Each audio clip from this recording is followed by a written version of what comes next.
இல்ல இப்ப இந்த கோல்டு வெல்லாம் இப்படி ஏறுது, இதை பார்த்து என்ன நினைக்கிறீங்க? ரொம்ப அநியாயத்துக்கு ஏறுது. அதுதான் கொஞ்சம் மனசு சங்கடமா இருக்கு. வீட்ல எல்லாரும் பேசுறாங்க. பட் இப்போதைக்கு நம்மளுக்கு எதுவும் அது இன்வெஸ்ட்மெண்ட் அதை பத்தி தோணல. பாத்துட்டு நல்லா இருக்கு, அதோட போதும். ஏறுது நல்லதா?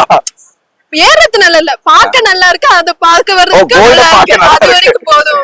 அவ்வளவுதான். இல்ல இப்ப ஃபியூச்சர்ல பார்த்தா இப்ப நம்ம ஒரு மிடில் கிளாஸா சரி லோவர் கிளாஸா இருக்கிறோம் சரியா கோல்ட பத்தி நினைச்சே பார்க்க முடியாத மாதிரி இல்ல. இது எப்படி இப்படி போறது என்ன இருக்காது?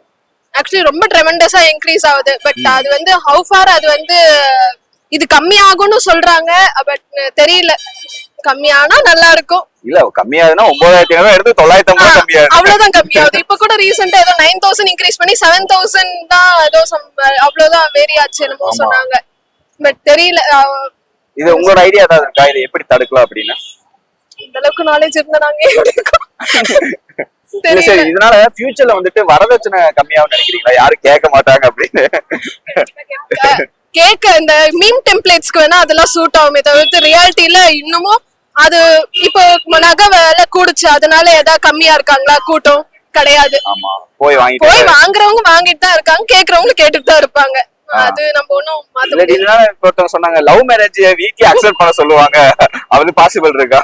அதெல்லாம் வாய்ப்பு கம்மி தான். நம்ம பிரவுன் பேரண்ட்ஸ் மென்டாலிட்டி பொறுத்த வரைக்கும் இதுக்கெல்லாம் நான் லவ் மேரேஜ் அக்செப்ட் பண்ணுவேன்னு சொல்றவங்க எல்லாம் ரொம்ப கம்மி தான். பெர்சன்டேஜ் கம்மி தான். அதுக்கெல்லாம் வாய்ப்பு கடனுடன் வாங்கியாச்சு கல்யாணம் பண்ணுவோமே தவிர்த்து அதுக்கு நோ.